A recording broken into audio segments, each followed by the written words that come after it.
Here is the voice of the working class, Rick Smith.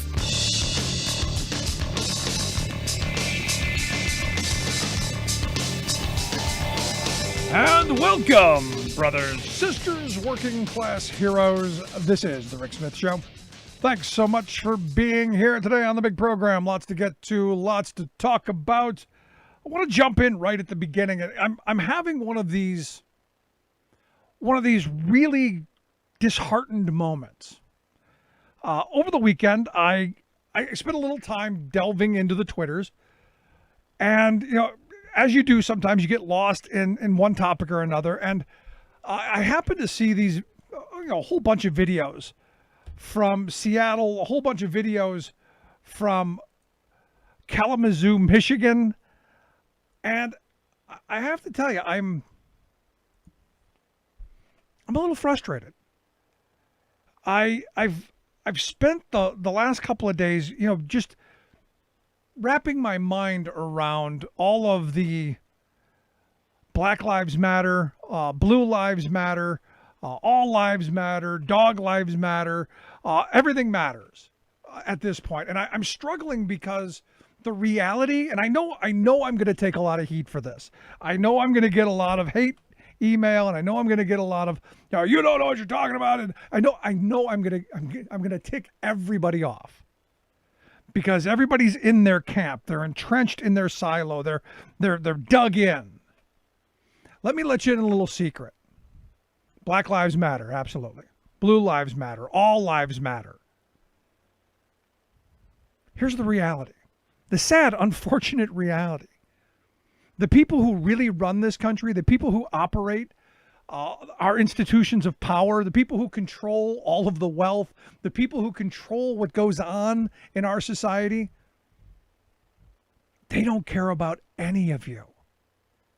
They care about none of us. The sad reality is, while yes, Black Lives Matter, the reality is no lives matter.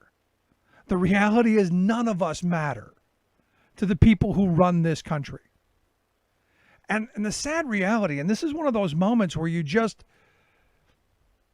it's so apparent to me, and it's so angering, because we're literally pitted against one another at every angle, at every turn. We're literally beating each other senseless in the streets. We're literally tearing each other apart in the streets. And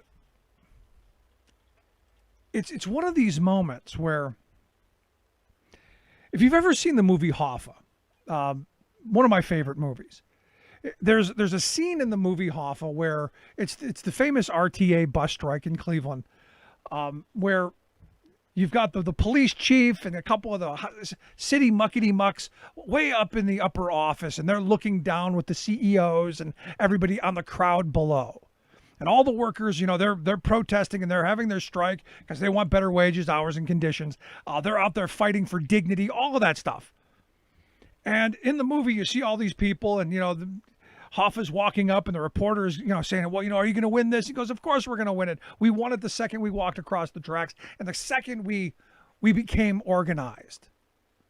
And then you see the CEOs and the city officials and the police chief and all of them, up and looking down on all of the peons. And as they're having their demonstration, the doors all around them fly up. And out come the gun thugs, out come the bullies with bats, out come these hired guns to come out and just beat people senseless. And all it becomes is a mash of humanity beating the tar out of each other. In fact, I would guarantee in that scenario, two people who were probably on the same side were beating the crap out of each other. And there's this famous moment there where the CEO has them just close the curtains. And they turn around, they go back to their drinks and back to their conversations. Because the sad reality is, and I know, look, I'm with you. Black Lives Matter, all lives matter, all of that. I'm right there with you. To those people in that high office, to those people looking down on the rest of us, none of us matter. No lives matter. They're willing to sacrifice us at any moment. They're willing to send our children off to die in wars for oil. They're willing to send our kids off to die for who knows what. And they don't care about us. And this is where I'm watching these videos. And the one from Seattle in particular, where a cop pulls up and he goes, I'm out of here. I quit. 2 months, I'm down the road. And my first thought is, why would you bother saying that? Why do you want that conflict? Do you think the guy goes, I'm sorry? Do you think that I'm sorry's coming? It's about conflict, and it's about continuing to tear us apart. Because guess what? And this is where what the powers to be love. This is what the folks at the very top, this is what they love to see. They love to see people beating each other senseless in the streets. In Kalamazoo, Michigan, you had these idiotic Proud Boys, racist nitwits out there with their Confederate flags and the whole 9 yards, literally beating each other senseless. And you know what happens? The people who really run this country are smiling. Because you know what they know? They know we're not coming for them. They know we're never going to organize and be united to take back the things that they have stolen from us over the years. This is one of those moments where I go back to, this is what conservatism has done to the U.S. This is what the conservative movement of this country has done. You go back to 1947. 1947, for me, is an incredibly important moment in this country. It's the day that the powers to be said, we're done with organized labor. We're going to neuter them. We're going to rein them in. We're going to strangle them. They passed Taft-Hartley over a Harry Truman veto and outlaw much of what built the labor movement. And for the first time since the National Labor Relations Act was passed, was an assault on the ability of people to collectively bargain, to fight for better wages, hours, and conditions, and push this idea that we're an individual. It's all about the individual now. Instead of, we're part of a community. We're part of society. We're part of something bigger. It's all about me now. And from that point forward, the conservative movement kept pushing that mantra, kept hammering away at that. And you have to give them credit. They've spent a lot of time, energy, and money building this media monster, this echo chamber that has just hammered at the working class of this country, saying, see, it's those people who are taken from you. It's those people, pointing the finger everywhere but where? At the people who are really taking it from us. It's those people sitting up in that office. It's those people looking down and then closing the curtain when chaos, because we don't want to see any of that. We don't want to see our handiwork. This is what's frustrating me to no end, because I know the only way we move this country forward, the only way we get the things that all of us want, and even my most conservative friends agree with me. We want safe neighborhoods. We want good schools. We want good jobs with family-sustaining wages and health care and pensions. And we want all of those things. And you know what's stopping us from getting it? We're literally beating each other in the streets right now, instead of organizing and going after where the real problem is. Again, the people who control our politics. I go back to my high school government teacher, who, and I still remember this, it's been a lot of years. Government decides who gets what. That's the reality.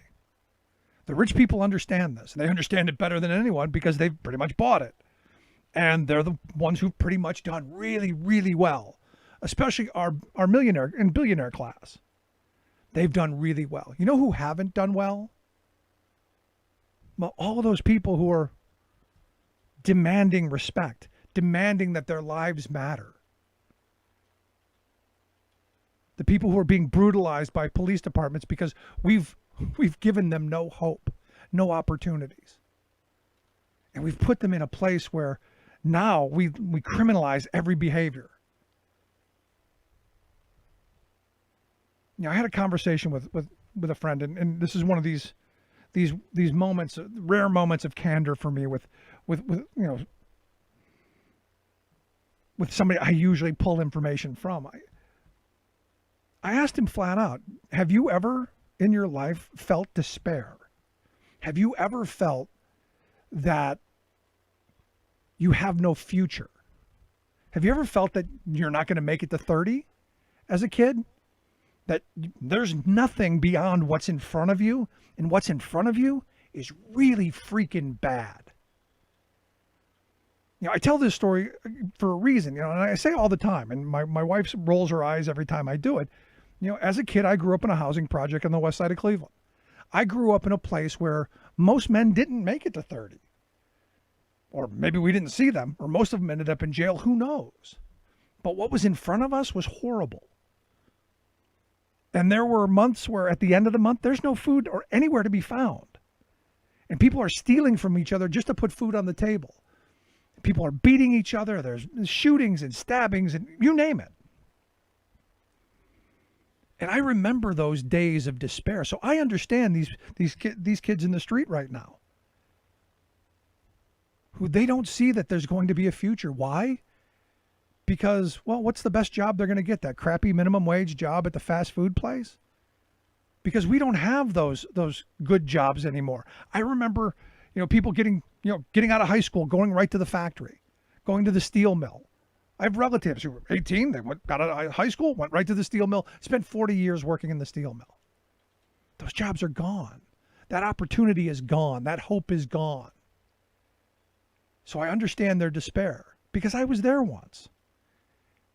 And it's because of the union card that I still hold in my wallet that completely changed my existence, because it gave me a job with a family sustaining wage and really good health benefits and a really good pension. And here it comes, a future, a belief that there can be something better than what was horrible in front of you. This is what we need to be fighting for. This is what we need to be fighting for every day, and not pitted against each other in the streets, pounding each other senseless. Because again, the people who are really making bank off of this, they're looking down on all this smiling, because they know we're not coming for them. Not politically, not figuratively. We're not getting the pitchforks out against them. We're getting the pitchforks out against each other. And that, my friends, that's no good. And until we can figure out how we mend our differences and we agree as a country that yes, absolutely, unequivocally, Black Lives Matter, and yes, unequivocally, Blue Lives Matter and all lives matter and everybody matters, I don't know where we're going to go. Kind of makes me wonder. But we got lots to get to today. I'd love to hear your thoughts. You can email me, rick@thericksmithshow.com. Hate mail, I do prefer that. Let's get that first, get that out of the way. Again, rick@thericksmithshow.com. I'm going to take a quick break. Right back, stick around. There's nothing more American than workers standing up, and the union gives a voice to win. On the Rick Smith Show. I'm Rick Smith, and this is Labor History in 2.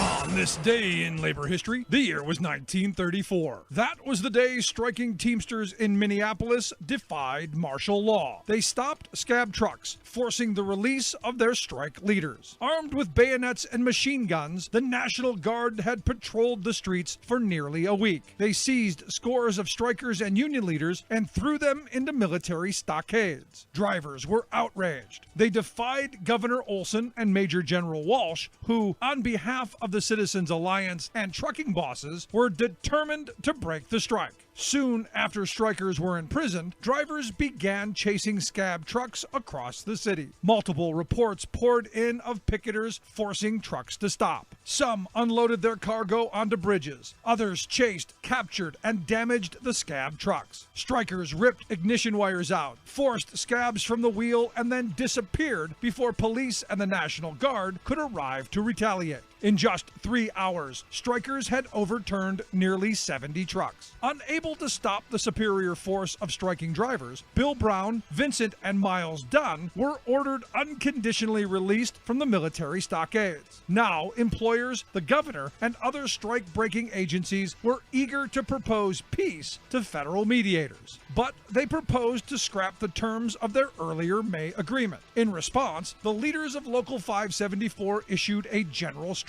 call. In it, they asked, quote, "Is there one man so blind as not to see that if 574 is allowed to go down to defeat under the brutal hammering of military despotism, the whole labor movement of the city will have been dealt a mortal blow? Union men, brothers, sisters, fellow workers, what are you going to do about it? We appeal to you for solidarity." Labor History in 2 brought to you by the Illinois Labor History Society and The Rick Smith Show. Welcome back to the Rick Smith Show. Now, here is Rick Smith.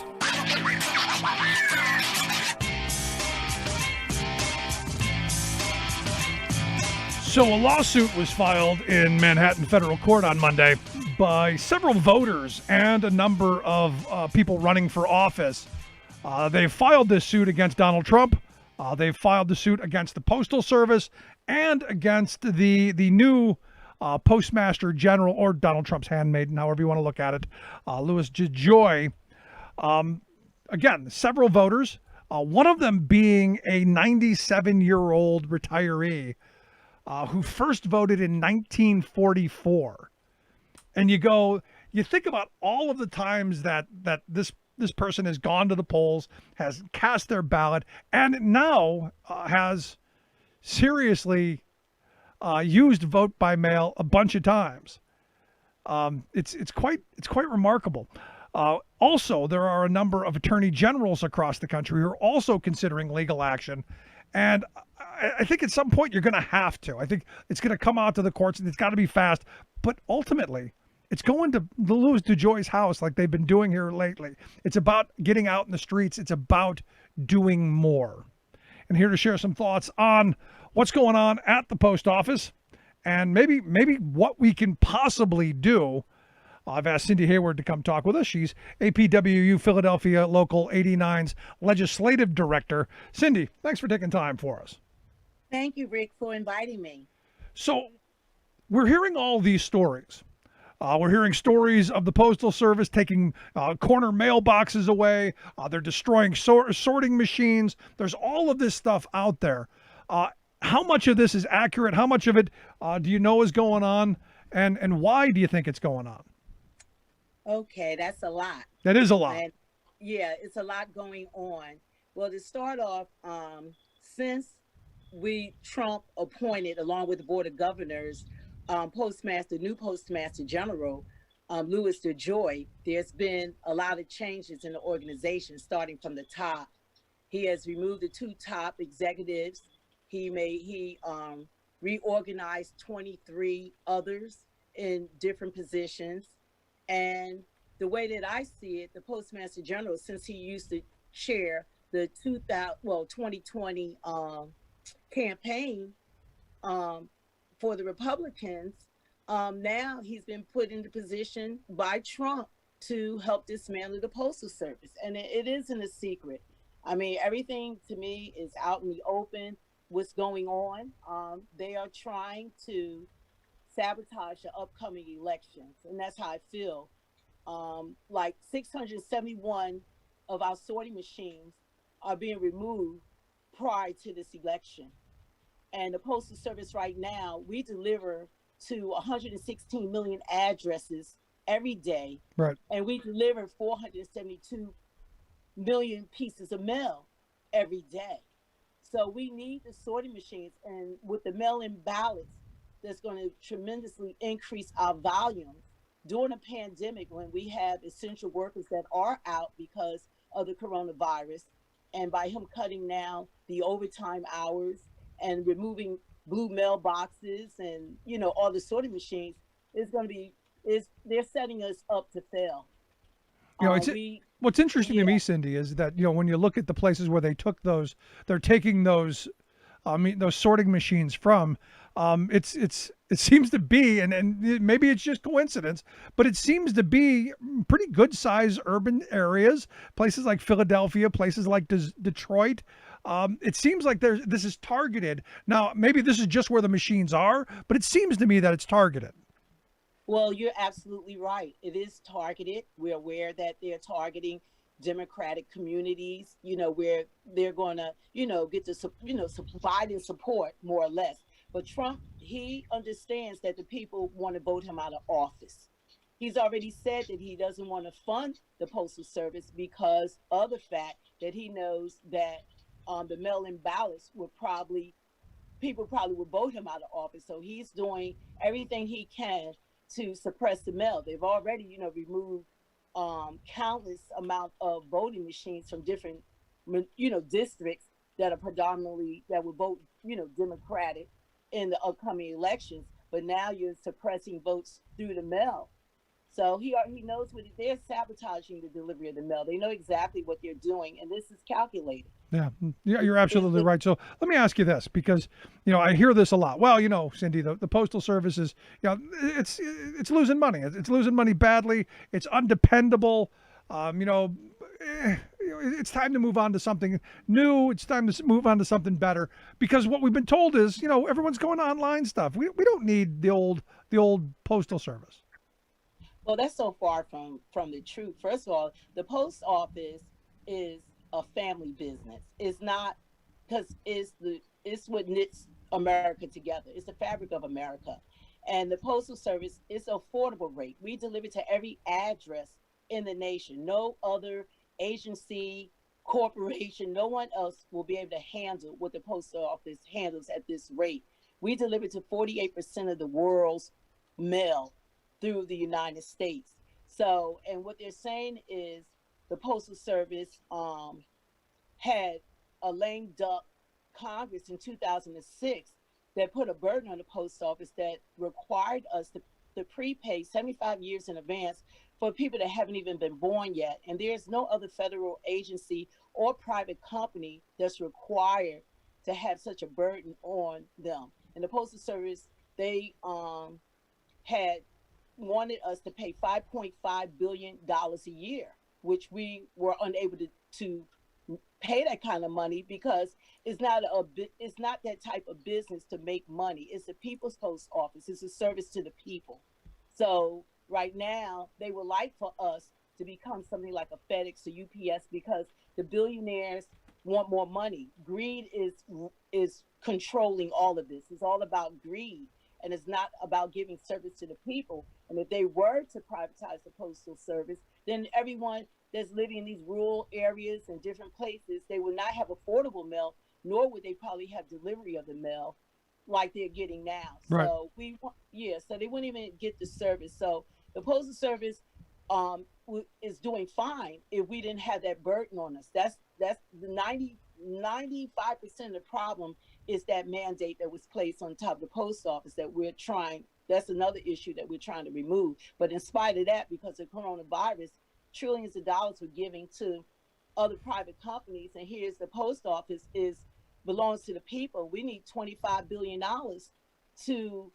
in order for us to continue, in order for us to even be able to, upcoming November, to be able to deliver these extra maybe 80 million ballots.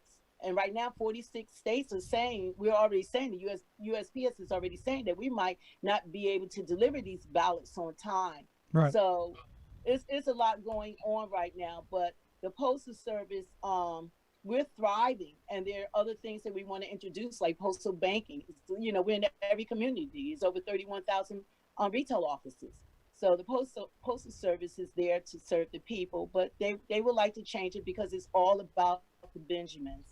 No, you're absolutely right. But here's the thing, to highlight your point here a second ago, the Inspector General report found that between 2007 and 2016, the post office lost $62.4 billion. And they attributed $54.8 billion of that to the poison pill 2006 mandate, the Postal Accountability and Enhancement Act of 2006, as you pointed out, the lame duck Bush poison pill. So the mass of it is this mandate that they've put on that nobody else has, and the other part of it, as you said, you could easily make up by being allowed to offer other products and to offer Absolutely. other things that they keep saying, "Oh, the post office isn't a government agency." It is a government agency, but if they're not a government agency, they should be allowed to compete with everybody else, and they're not in this moment. Well, people, we're essential, and people right now are relying on the delivery of their medicines and their items that they need. You have senior citizen and handicapped people and just people in general that are waiting for deliveries right now. That's taking, instead of like 2 days and the next day, mail. We're being told to let the mail sit. Don't give out the overtime, even though we're severely understaffed. It's not like we're trying to pad our pockets or we're trying to make more money. We're trying to do our job with less workers. And we want to, get the mail out. So that's what it requires. But when you're removing the sorting machines and you're not giving the overtime, the mail is sitting. And people need the mail because you have people, like I said, they need their medicine.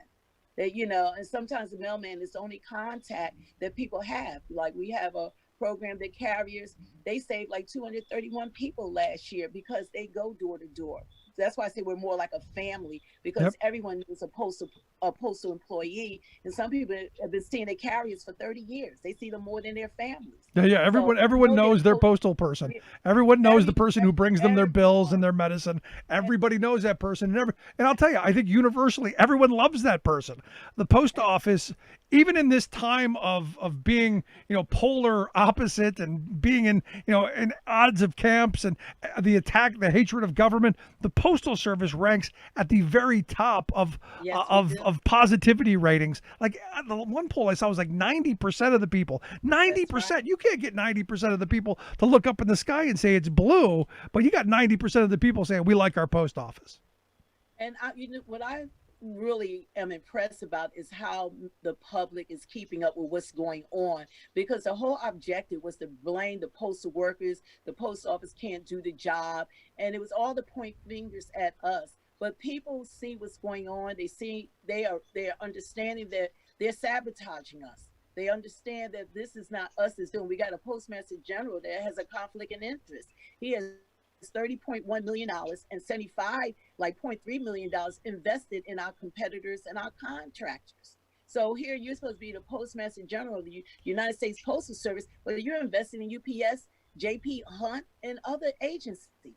So there's already a conflict in interest. So he's not looking out what's best for the American people. And he considers it a business. I consider it a family agency, because we are more like family. Like I said, everyone knows a postal worker.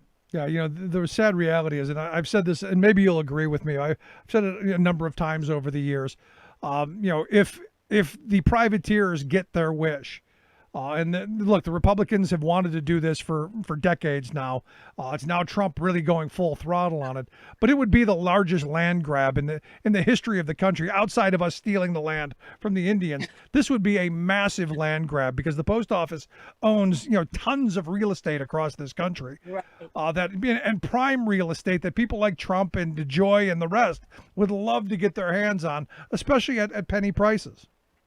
Well, the post office predates this nation. So Benjamin Franklin became the Philadelphia Postmaster in 1735, and he became the Postmaster General in 1775. So he decided, even at that early stages of this country, the birthing of this country, that it was essential and important to have the Postal Service for the people. And even now in 2020, it's still essential to have a public service. To have the United States Post Office as a public service to the people. Right. So, this is something that we want it to continue, because like we had mentioned earlier, there are other avenues that we can, have more money coming into this organization, but it wasn't designed for us to make money. That's why stamps are just 55 cents. They're affordable. Zero tax dollars goes towards the support of the Postal Service. You can walk in the post office. You don't pay a sales tax when you come in. So we make all our money off of our stamps, products, and services. So if we were to increase stamps more and things like that, then it would be for profit. But it's not for a profit agency, because it's the people's post office. Excellent point. Last question I've got for you to highlight there real quick. No money, no taxpayer money goes to the post office, and it is part of the commons and something we absolutely need. Right there with you. Last question I've got. What do we want people to do? I mean, this is a moment for me of action. This is now time to get involved. Right. You can't be sitting on the sideline. What's Cindy telling people to do? Well, what we need people to do is call their two senators. Please call them at 844-402-1001. And they can also go to hashtag Save the Post Office. And they can go to their website and it'll give them more information and about calling the senators. But we really want to push the senators in passing this HEROES Act that includes the $25 billion, which will go towards the Postal Service. It is absolutely what we need to do. Cindy, I appreciate the time. Great talking with you. I hope you'll come back and talk to us again soon. I would love to. Hopefully it'll be better news. Well, let's hope. Thank you so much, Cindy Hayward. She's the legislative director there for APWU Local 98 there in Philadelphia. This is, again, as I've said, one of these moments where it's time to get involved, time to get active. Pretty simple stuff. Love to hear your thoughts. You can email me, rick@thericksmithshow.com. Quick break right back after this. Stick around. You're listening to The Rick Smith Show. Remembering that united we bargain, divided we beg. Rick Smith.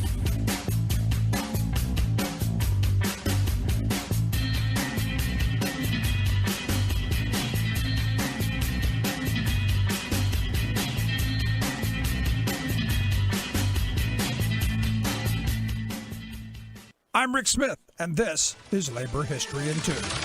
On this day in labor history, the year was 1985. That was the day that workers at the Hormel plant in Austin, Minnesota went out on strike. They were members of the United Food and Commercial Workers Union, Local P9. Hormel had slashed workers' wages by 23% during the early 1980s. Benefits were also diminished and incentive programs rolled back. These changes cut deeply into the Hormel workers' earnings. What had been considered a good job was changing drastically. This was the story for many workers in Reagan-era America. The 3,500 Hormel workers voted overwhelmingly to strike. The National UFCW discouraged the action. The strike lasted more than a year. Strikebreakers were brought in, including some of the union members who crossed the picket line to return to work. The National Guard was called in to keep the peace between strikers and the scabs. After a year, the strike went down in defeat. Even after the strike,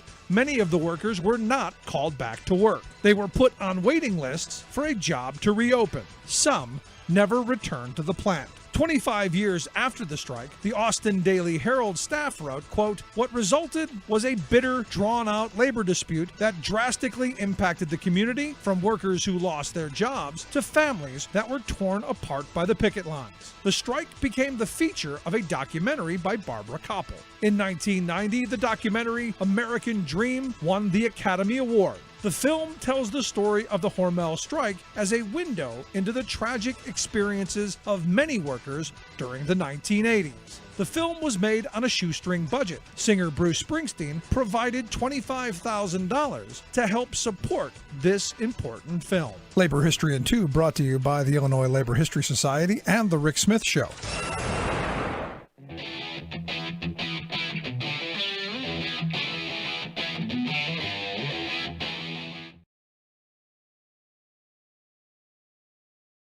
To the Rick Smith Show. Now, here is Rick Smith. So thanks to Mitch McConnell, we don't get any stimulus money. That happens. Then you get 4 executive orders from Donald Trump, who tries to make himself to be the hero in this, and comes up with some weird kind of, we're going to give you $400 and not $600 for your unemployment, but you're going to have to pay part of it.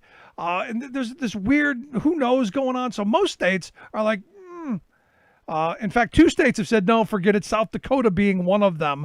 But you had 18 states who said that they, might take it, probably going to. But you've got another 30 saying, not so sure, not going to sure it's going to work. I like what my governor here in Pennsylvania said, Tom Wolf. He said that he called it convoluted, temporary, half-baked concept that has left many states, including Pennsylvania, with more questions. because I said from the beginning that Trump was going to, because if you remember, he said, well, if you could afford it, we might, if not, we might give you a waiver. And I said originally that what you're going to see is the states who kisses behind the most, they would get the waivers. But, a state like Pennsylvania, with a governor who calls his plan convoluted, probably not going to get it. Anyway, here to share some thoughts on, well, I guess South Dakota not taking it. I've asked our good friend Pedro DaCosta to come talk with us. Pedro is a senior reporter there at Market News, also a senior contributor over at Forbes, and does some great work at Market Watch, one of my favorite economic reporters. Pedro, thanks for taking time for us. My pleasure, as always, Rick. So, thoughts on Trump's little plan? Is it convoluted? Is it half-baked? Is it all the things that Governor Wolf said? Yeah, it's all of the above and a little bit worse, actually. It's even worse because it's kind of a Trojan horse that sets us up for, because he doesn't quite have the authority to do what he's trying to do. So he's trying to, fudge the numbers and basically reallocate funds from one part of government to another. And that means that there's going to be a hole to be filled later on that he would like to, the basic goal is to get some kind of new tax cuts in the bag, and this is a backdoor way to say, oh, we're going to need tax cuts later on. So there's a Trojan horse built into the bad policy, on top of it. And of course, the what tells you everything about the reason why this doesn't make sense is that it's Trump's own party that's rejecting the benefits. So if you're the hero, then you could just get your party together and say, hey, let's give them the benefits. So if you're coming up with some weird executive order alternative, you haven't done the job. That should be everybody's basic litmus test. No, that's an excellent point. But here's the thing. I mean, Mitch McConnell, basically has done nothing to move forward the HEROES Act and to do some of the things. And even with the massive compromise that Democrats put on the table, he still walked away from it. And you've written an article here recently that says, there's a possibility of a double dip recession that we've kind of bounced up a little bit, but things could really take a really even more negative term than 54 million unemployed. Absolutely. And to be honest, double dip recession is kind of a media friendly way of saying that we're actually in a depression, right? Because this bounce back is not a recovery, right?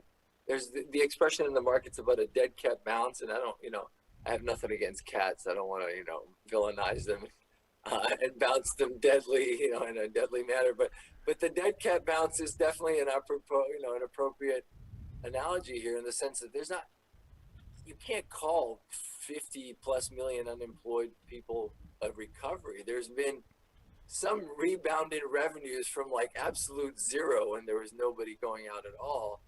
But that's not a recovery. That's not a recovery is not only keeping pace, and actually the definition of an economic recovery is making up the lost ground and getting back to your original pace of growth. And so the notion that we even call this a recovery is kind of a Wall Street selling point, really. There's been no recovery. We're still in a deep, deep recession. Yeah, well, so no, the double dip would be actually kind of a deepening of the depression and kind of an entrenching of the problems that came up. And as a policy choice, because we're not enacting the kinds of things that we need to do. No, you're right. But here's the thing, it's all about the campaign.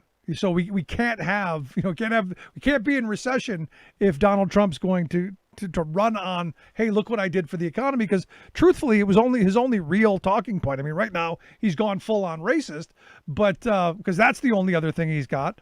But the economy hasn't been great for a lot of people, even those people who have tattoos of Trump across their thighs. We had these discussions before, when the unemployment rate was at 3.5%. I would be on this show talking about how that's nice, but it really didn't tell the whole picture. And now, I mean, the interesting thing what it's done, in terms of the Democratic messaging and the convention, I think what it's done is you don't want to get help from pandemics, but politically, it's helped the Democrats unite in the sense that with a 3.5% unemployment rate, you might have progressives saying, no, we need to go further. And you might have moderates saying, oh, look, we've done enough. But when unemployment is effectively at 15 to 20%, Democrats are pretty much in line with the same policies. And I think that is a pretty important thing going into the election. No, and that's important because look, this week obviously the convention and the messaging that's going to come out of this, I think, is really important. As people are paying attention.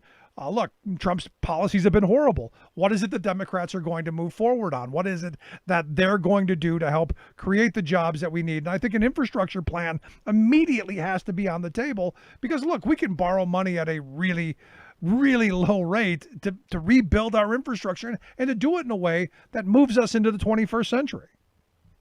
I totally agree with you. Although my big concern now is that given the shenanigans that Trump is pulling with the post office, which you're well aware of and covering on your show, I think that having a Democratic convention as somebody who loves issues, dare I say, overly focused on issues without the context of the fact that the other party is actively trying to stifle the electoral process will sound tone deaf. So I think there has to be an underlying message so Democratic Party doesn't sound like it's just whiny and complaining, but there also has to be a constant refrain of it. By the way, even if we get it all right, there's still this effort to undermine the election. I think that's really important to keep in mind because you can have all the right messages and all the right talking points and still lose. No, that's an excellent point. And the fact that Nancy Pelosi during convention time is bringing people back to D.C. to try and do something about this is noteworthy. I mean, it's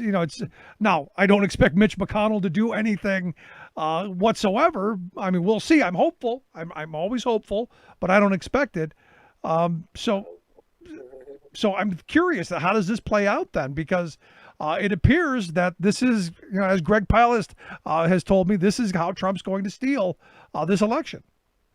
Yeah, I mean, I think I defer to, I've been reading Greg Palast since his Best Democracy Money Can Buy days, and I'm a huge fan. And so I defer to his analysis, but I think the issue for Democrats is just winning in such overwhelming numbers that no amount of cheating can, and that's been the case anyway, right? Even if you take away like voting machine shenanigans, et cetera, Hillary won the popular vote, and there's a ton of voter suppression, especially in the South, and there's all kinds of ways in which voter suppression takes place in subtle and not so subtle ways. We saw a lot of these unmarked vehicles and unmarked officers pulling people into cars. That was obviously a voter intimidation technique. I mean, I remember in the Bush election, I think it was Kerry, when Kerry ran, I remember leaflets getting passed out in New York with the wrong date. Oh, that happens almost every election. Yeah, in black neighborhoods, right, with the wrong date of the election. You make sure you come out to the polls on Wednesday. Like really nasty, like 18th century style politicking. Yeah, right? not just that, but sending them to different polling places. There's been a lot of that kind of shenanigans that have gone on. Or also or ads that'll say like, oh yeah, like by the way, if you have any unpaid tickets or warrants, that's really the scary stuff, right? If you have any unpaid tickets or warrants. And I was talking to some of my neighbors, and we were talking about how voter suppression weirdly in the black community, as oppressed as it awfully is, because if black Americans are citizens, they know their rights as far as voting and whatever. Like if you think about how easily you can suppress the vote of the immigrant community, like let's say there's a young 18-year-old citizen who can totally vote in the household, but they're told that if they go there, they're going to ask for ID. They're going to find out about their uncle who's there illegally. There's all kinds of the issue of dealing with authority is a problem in all kind of poor communities, but it's especially so if you have a language barrier and if you're afraid of getting deported. So. And you've got a president right now who would absolutely use that. I mean, you look at the history of the Republican Party at this point, and look, Democrats in the past have had their. I would argue that he already has. The whole point of the whole thing is to use it, right? Is that like there will be no. It affects the census because Hispanics and et cetera don't want to come into contact with authorities. Period. It means that women can't report abuse. That's the whole point, is to cut off. I mean, that's the point of ethnic cleansing. Happens in many levels, right? It can happen through the census. It can happen through Native Americans already talk about themselves as the asterisk nation because they're not even considered in the stats. So anyway, I didn't mean to interrupt. No, you're right. But the thing is you look at this is the next in a number of of things that the Republicans have done over the years. You go back to 2000, and as Greg Palast broke the voting while black thing in Florida, they purged something like 50,000 people whose names sounded like they might be felons. In fact, the one guy that he found. In 2000, they pulled his vote because they claimed he was going to commit a felony in 2007. So that's the reason they pulled his vote. 2004 was a lot of the same shenanigans because you had the caging stuff that went on, where they'd send out cards, and if you didn't return it, well, it got returned, and they put it in a cage, and you didn't get the vote. 2008, there was no way they were going to overcome that because, well, they collapsed the economy. And then 12, you had, Mike Turzai, the guy who was the Speaker of the House here in Pennsylvania, saying, voter ID, done, so we can get Mitt Romney elected president. That was their mindset. And this has been election after election, scheme after scheme, gimmick after gimmick, way to get people, especially poor people, to not vote.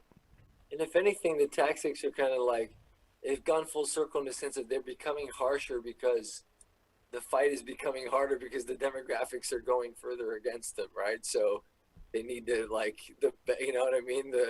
The battle is that much more uphill in terms of actually sustaining a white minority political consensus, through voter suppression. It becomes there are more and more people you have to suppress with every election. Let's put it that way. You know what I mean? That's just the way.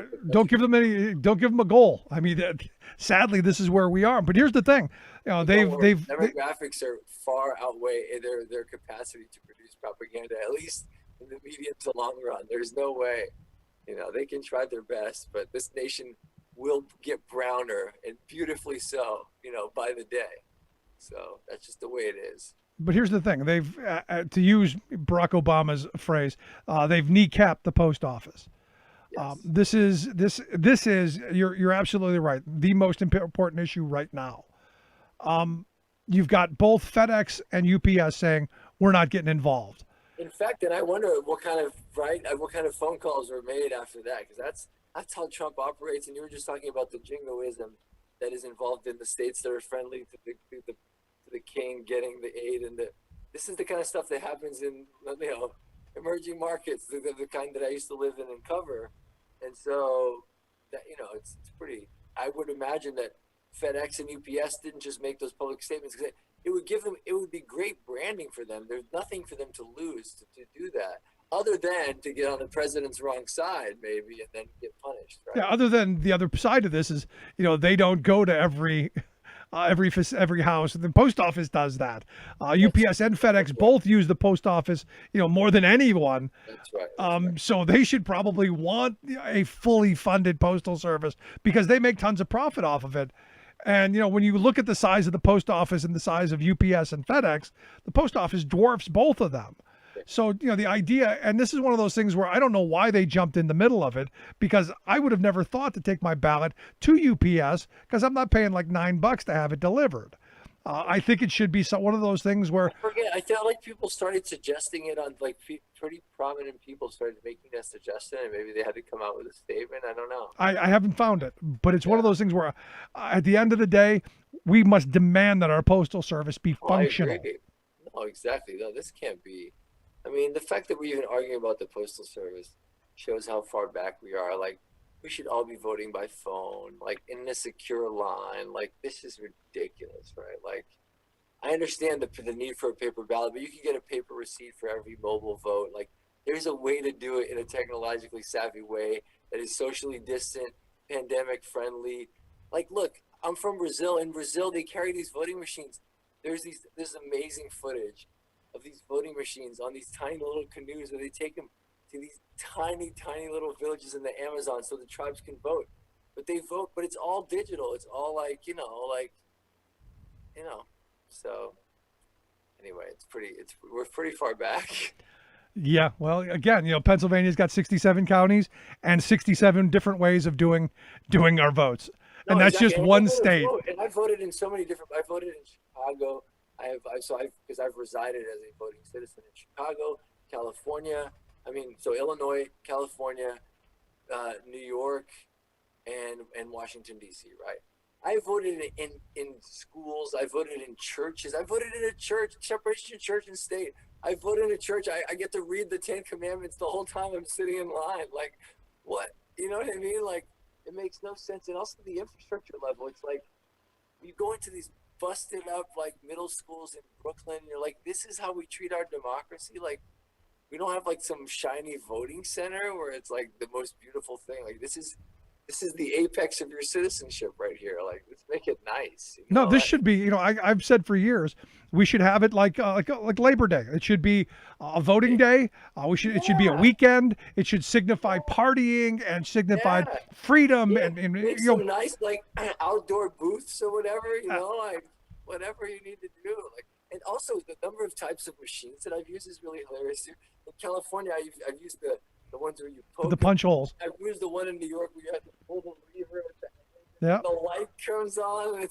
I mean, that one is from like the 1930s, man. It's out of this world. Like that light bulb. Those are my favorites. No, I mean, I like them, but like, surely this is not, we can't call it the richest country in the world. Like, or it's certainly not the world's greatest economy. Like, nah, sorry. Or When you have- our commitment to 40% of your economy is an emerging market, you're an emerging market. Sorry. Yeah, it's scary stuff. So last question I've got for you, in this moment, because I'm all about the economy, I'm all about people getting jobs, but the clear and present danger here is that we've got a commander in chief who he's ready to thwart the election. I mean, I keep hearing about a temporary, putting off the election because the virus is going to get bad. I keep hearing all kind of craziness.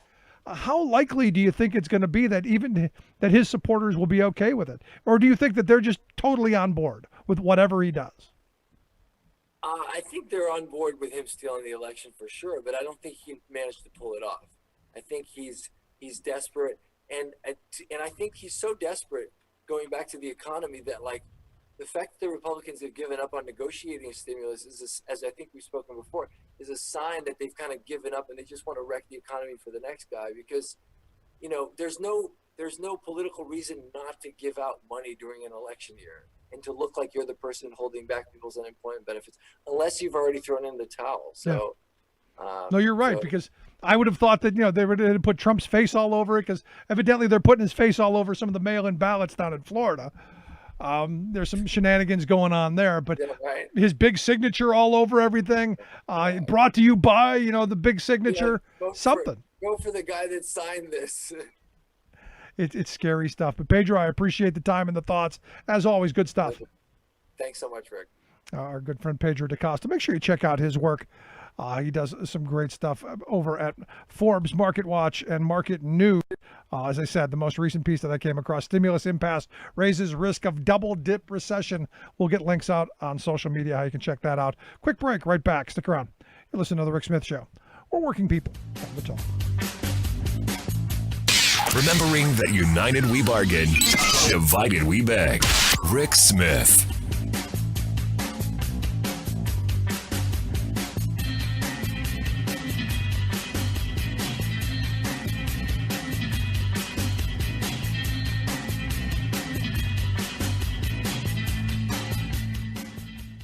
I'm Rick Smith, and this is Labor History in 2.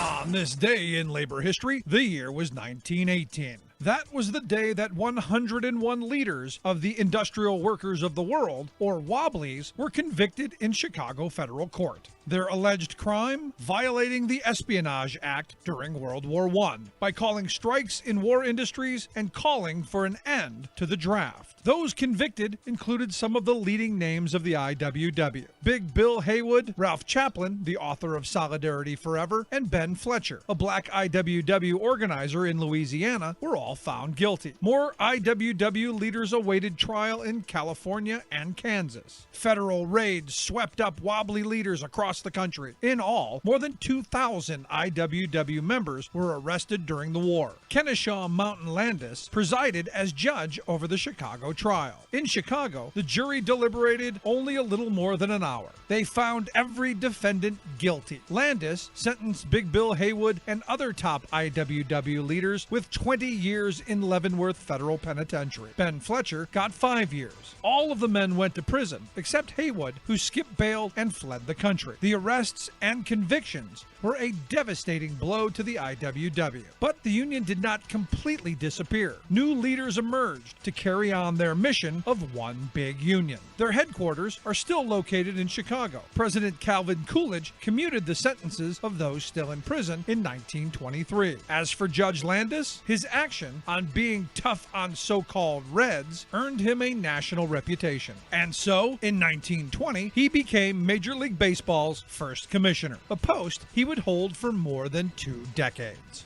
Labor History in 2 brought to you by the Illinois Labor History Society and The Rick Smith Show. For more information, go to laborhistoryin2.com.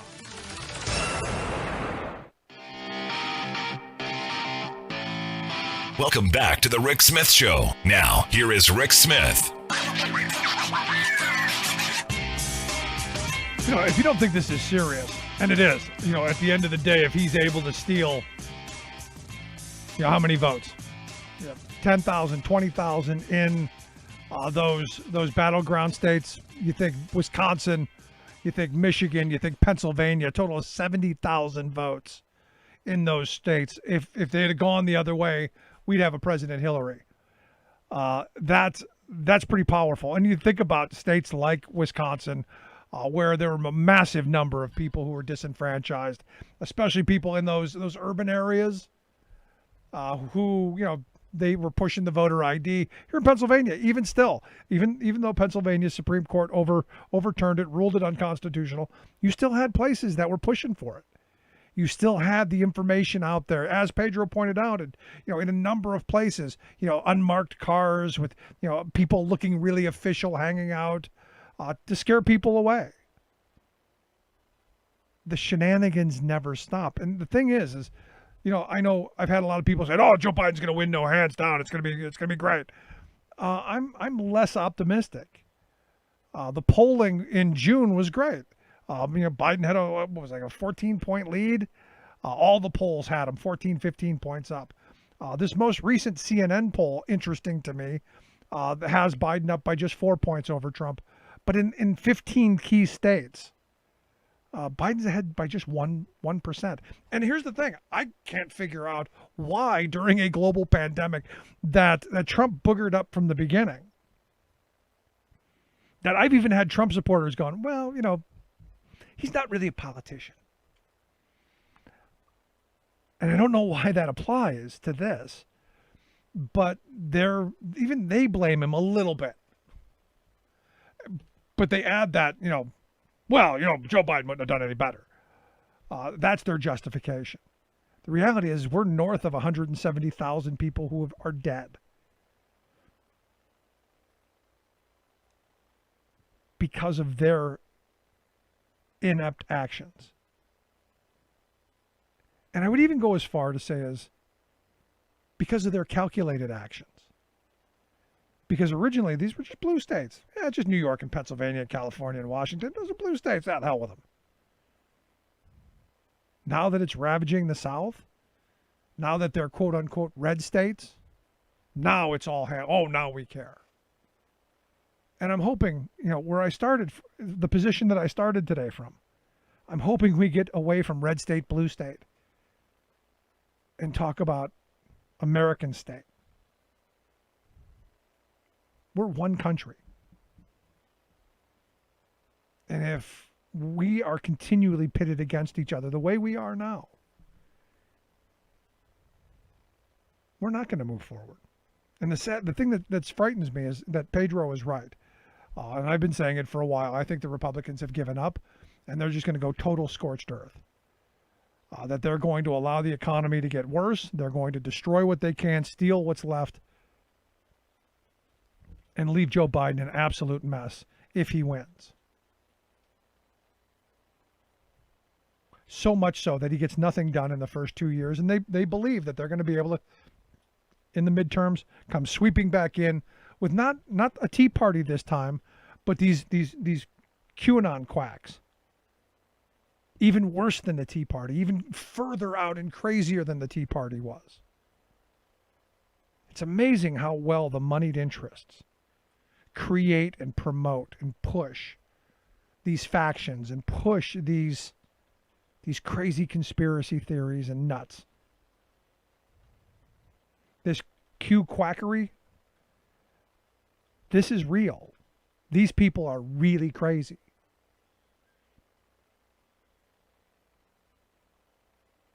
And these people are pushing real division. Again, as we're divided, as we're pitted against one another, as we're raging at each other, nothing gets done.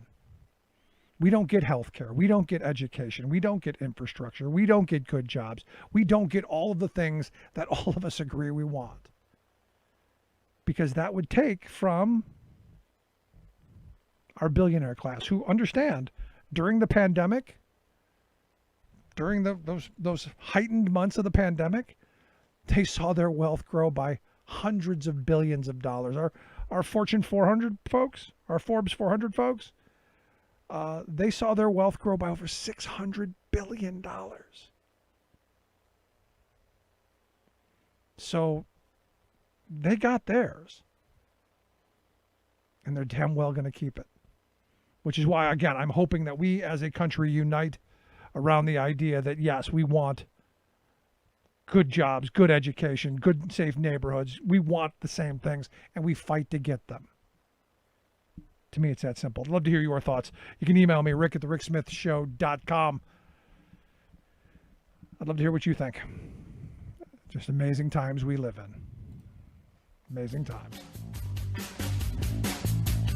Remembering that united we bargain, divided we beg. Rick Smith.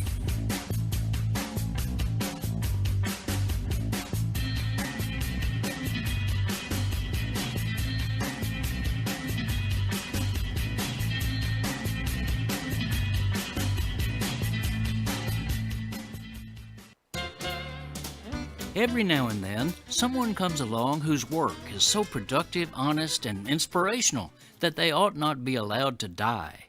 That's how I felt last month when I heard that John Lewis had slipped away from us. Throughout his exemplary life, this civil rights icon and progressive leader had hurled his heart, soul, and head, literally, into fighting for the voting rights of all Americans. In 1965, he was among the marchers on the front line in Selma, Alabama, with Martin Luther King Jr., who had their heads busted by state troopers for daring to insist that African Americans be allowed to vote. That bloody encounter led to passage of America's historic 1965 Voting Rights Act, which empowered grassroots organizers to usher in a remarkable era of political progress. Black voter registration jumped nearly 70% the next year, and black citizens began getting elected, including Lewis, who later won a Georgia congressional seat. The importance of Lewis, though, was that he didn't just sit in that seat. He put it to use daily, battling what I call the 6 Bs, bosses, bankers, billionaires, big shots, bastards, and BSers, who keep trying to knock down the middle class, hold down the poor, and tear down people's democratic rights. Most significantly, he inspired ordinary people to recognize their own strength and common interest, rallying us to unify and organize around the values of fairness and respect for human dignity. This is Jim Hightower saying his lasting message was simple, direct, and true.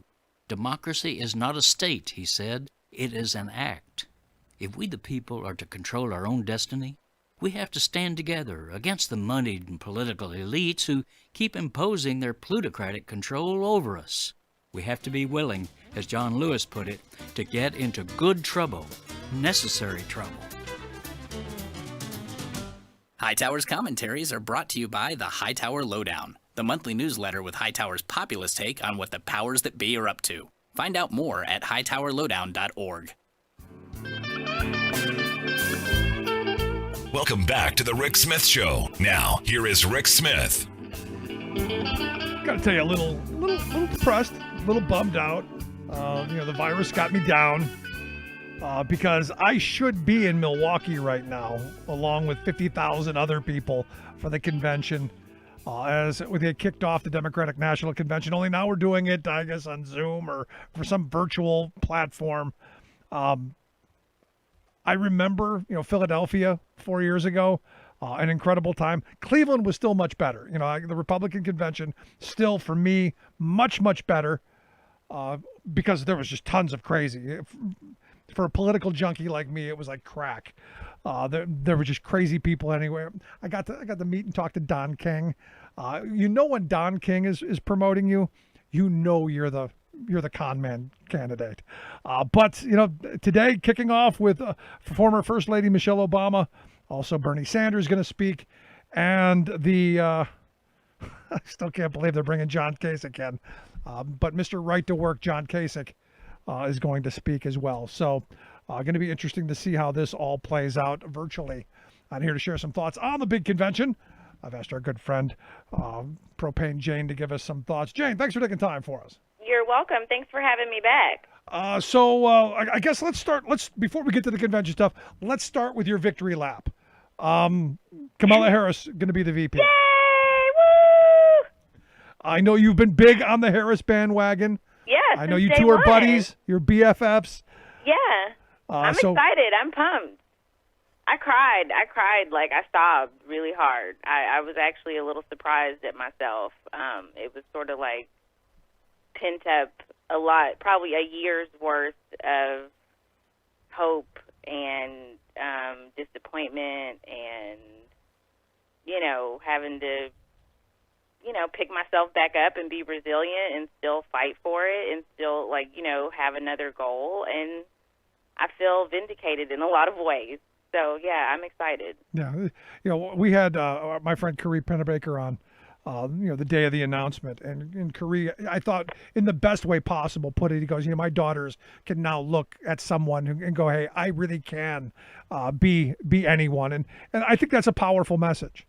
Oh, absolutely. I mean, I think that in and of itself is such a huge message.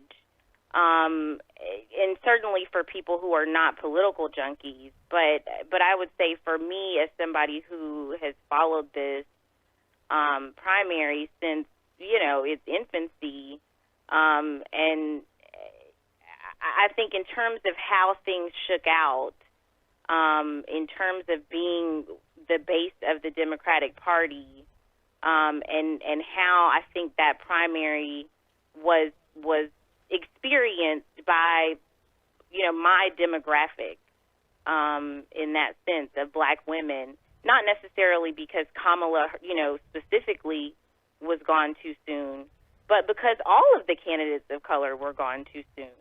Even, I really like Gillibrand, and she was kind of off the stage, way earlier than I thought that she should have. But beyond that, I mean, I think for those of us who were interested in seeing the Democratic Party basically, I think, honor the legacy of the base of the party and the commitment of the base of the party that has been showing up election after election, getting these big races won around the country, not just in these local areas, but races that actually lead to the Senate and actually can change votes and how things work in the government. But not feeling like, in terms of how the message was shaping up from the media, that our voices were being heard. And I think we heard that in, even the South Carolina commentary. All of a sudden it was like, oh, wait a minute, Joe Biden is there and there's all these Black voters that are supporting him. And I don't think people paused on, okay, well, wait a minute, were there other candidates that maybe this segment of voters actually would have preferred? And we didn't hear from them because we were being told they're not popular, people don't like her, she's a cop, all of these things that happened. And ultimately, I think there were forces on the right, as well as the left, that were saying, don't do that. Is that going to be an unsafe pick? Do we need to, really try to gear this towards the white electorate and not put a woman of color on the ticket because we really want to get the white vote this year? Right. But here's the thing. I thought Harris was the safe vote. And, as I said, the day he picked her, I said, I thought she was the safe vote. And, as Carrie pointed out, he goes, it's an amazing step when a woman of color is the safe vote, is the safe pick. I just thought that, she brought with her already vetted, so has a real, big number of people behind her. I just thought that Susan Rice wasn't going to happen because of all the baggage and Right. a number. You can go down the list of all the other folks who were being considered in all the things, and she was the safe pick, which I think speaks volume for the moment. Oh, I absolutely think it does, and I think more specifically it does in relation to the black vote, because again, there was a very super predator like that whole Kamala is a cop smear, the cyber attack, and I really encourage people to look into this. When you look into the disinformation that was put out during the primaries and who sustained the worst of the cyber attack during the Democratic primaries, it was Kamala Harris, Beto, and Liz Warren.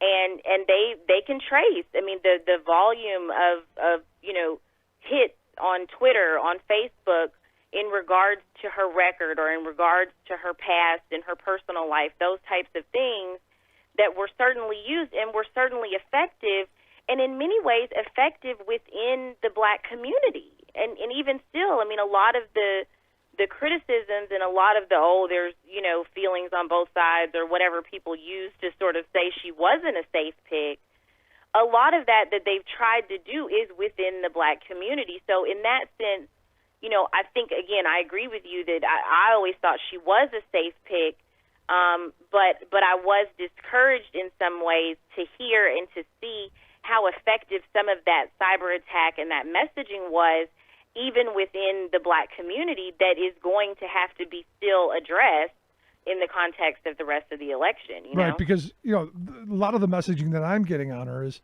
with all the protests going on and the rise of the Black Lives Matter group, she's got a prosecutor's record. She was definitely a climber. She was definitely like every prosecutor out there. Her job is to prosecute cases and do that job. The thought is that they're going to weaponize that and use it against her. Yeah, I think they're certainly going to attempt it, which is why I think that's also a testament to the fact that she has a record in criminal justice that she's proud to stand on, and that Joe Biden was proud to take on, onto his own self, even in the context of him having people say whatever they say about his, participation in the crime bill. Not even just participation, but his name being on it at the top. So I think that both of them are very, very willing to own up to their records. And I think particularly for Kamala Harris, what stood out to me in reviewing her record myself, and I have a thread about this from way back, probably 2019, where I just talked about the kind of parallels that I saw in my role as a psychiatrist, as a black woman psychiatrist. I actually just found out a couple of weeks ago that black psychiatrists only make up 1% of psychiatrists. Wow. That's like the only time I'll be a 1%er. No, don't psychiatrists make a huge amount of money though? No, not in the South. Maybe they do up north, but not down here. Well, relative, obviously, but I'm speaking to other doctors. Okay. But anyway, just the idea of being in a system where you are historically underrepresented or unrepresented in many cases. Being somebody who is a person of color or a woman in law enforcement, in the military, you are inevitably faced with, questions about, are you going to stay true to, who you are, or are you going to bend to the will of the institution that you're working in? And people are it's unfortunate that people don't look at someone like Kamala Harris or someone like me, because I faced a lot of this kind of skepticism from black patients, even in the field of psychiatry, where, there isn't necessarily an acknowledgement, okay, that yes, this is a person who's underrepresented here, but what about what they could bring to the institution to change it from within? To actually see, okay, I'm in this situation and I have this patient, and simply by virtue of who I am in my life experience, I'm going to look at this situation totally different than a white man would, than most white men would. Right. And so, or most white women would, or whoever, whatever, demographic. And that goes, I would say, especially in a field like psychiatry, where in many cases, if I have a Spanish-speaking patient, I want that patient to have a Spanish-speaking therapist. I want them to be able to communicate in their most native tongue so that they can really, connect their emotions to what they're describing, because I don't want to misunderstand and then all of a sudden I've misdiagnosed you and I've now made a treatment plan that's wrong for you. Right. And I think when you're looking at the criminal justice system and you're looking at, how she may have influenced it in, because you can look, right? And you look at her programs and you look at what she's emphasizing, these are the things that Black Lives Matter has been protesting about for decades, before it was even called that. For getting our kids in school, making sure they're educated, making sure that they're not going into this school-to-prison pipeline, making sure that if they're there for nonviolent drug offenses, they can do reentry programs and they can get their records expunged so they can get a job and not be plagued by that criminal record for the rest of their life. Just having an intimate understanding of these are the disparities that happen in society when people are disproportionately in the criminal justice system. And this is how we get people out of that mess that they're mired in. And I think you have to have been on the inside to know how to fix it. Yeah, and for me, ultimately, it comes back to, again, having no hope, no opportunity, and being poor. Right. All absolutely. of that stuff, all of that, that's the first part of it, and then it leads to all of the other stuff. So if we can stop the first part, maybe you can change the other outcomes. Absolutely, and I think that's why, moments like this where you have, a recession, depression, whatever we're calling it these days, that pain is felt by a larger and larger segment of society. And so it's harder for people to sort of go, okay, well, that's something that only happens to those people. And if they're not knowledgeable about the statistics, they can just, put the whole problem on brown people or immigrants or, whatever group they feel like is responsible for their own demise. Until you get into this situation where you thought you were doing everything right, you lose your job, you get sick, you have thousands upon thousands of dollars of medical bills that you can't pay, you go bankrupt, you become homeless, and now this is your life. And this happens to so many, this is happening currently to millions of Americans. And so I just think it becomes harder and harder to act like, this prosperity gospel idea that you just have to do all the right things and have the exact right bootstraps and it's going to work out for you. No, it really is going to depend on who you put into office and what good or bad decisions they make. As I always say, it comes back to what my high school government teacher said. Government decides who gets what. Exactly. And if you're not represented, you don't get anything. Exactly. And it's for me, it is that easy, that cut and dry, that clear.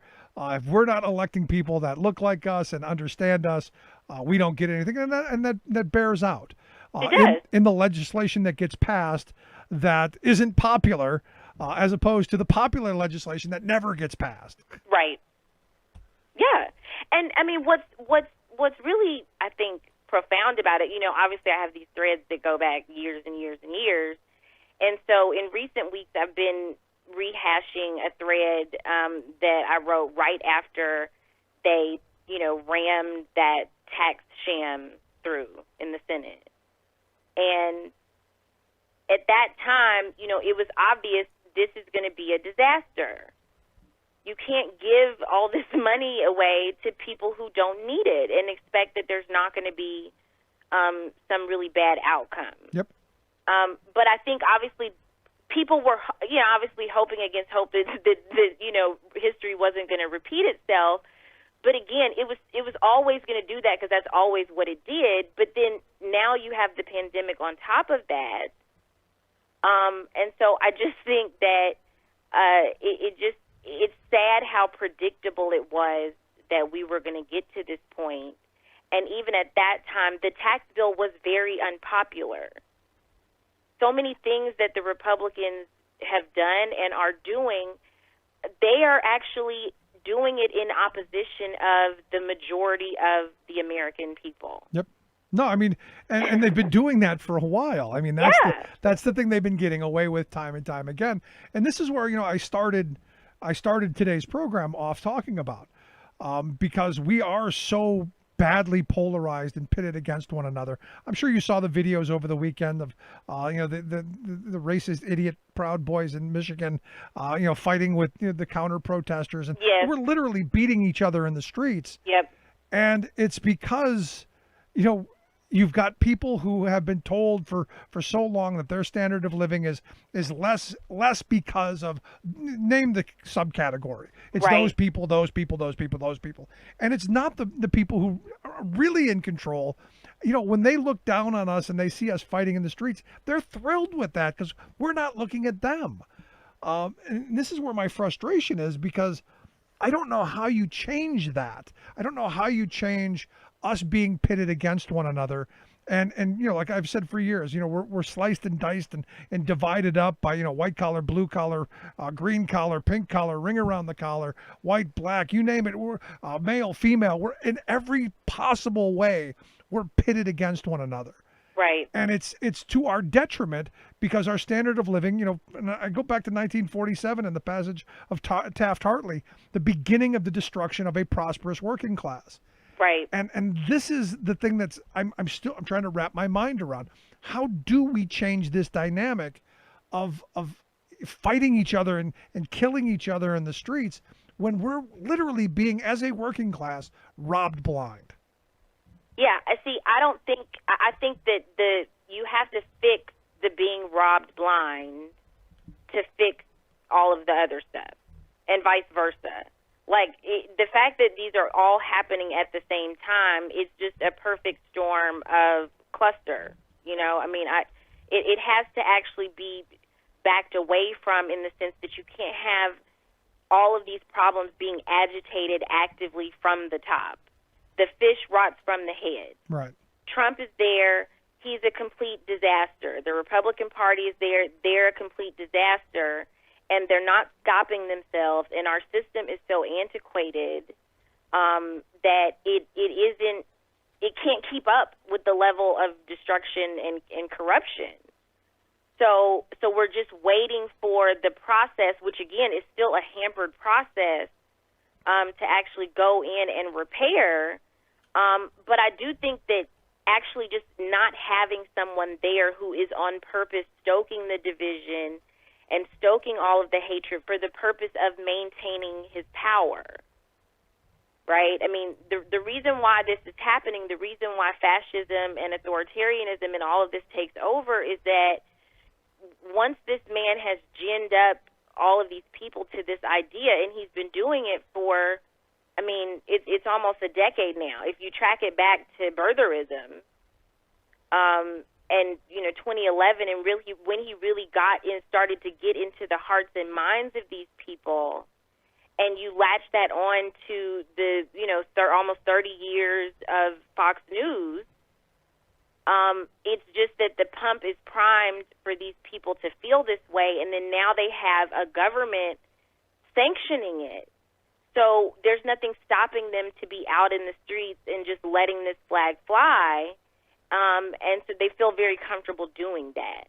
If there were different leadership there, they wouldn't have that same comfort level to do that. The institution itself wouldn't be enabling them, aiding and abetting them, creating chaos and division. No, and my fear is the chaos gets worse, because as bad as the Tea Party was, and they were bad, they were lunatics, they were on the fringe. As bad as they are, I see these Q quacks as much, much more dangerous. Yeah. Yeah. I definitely think they're dangerous, but at the same time, I think that we've seen these movements in American history before, and we've seen them alongside the similar types of social change and demographic change in this country. I'm younger than you are. When I really started paying attention to this was when I was in middle school, when Bill Clinton became president. And at least at that time, as a black person, I certainly felt like, black people around me were doing well and were doing better in the economy. And, things were more diverse. We were moving into more, diverse neighborhoods and getting into better schools. And ultimately, that administration had a surplus, But beyond that, there was Waco. There was a need. There was enough violence. There was enough right-wing extremism. There was the OKC bombing. There were all of these things still happening in response to him doing that, him being that white guy president that went on Arsenio Hall and played a saxophone and is being called the first black president. And that stuff was still happening then. There was a huge backlash to Hillary then. There was a huge backlash to them trying to expand the healthcare system at that time. A lot of these same issues around guns, they had to institute the assault weapons ban. So I think that a lot of this stuff is just cropping back up, and it's just that we really haven't had someone who actually wants to be a dictator and who is a full, clinically significant sociopath, and possibly also cognitively impaired sociopath.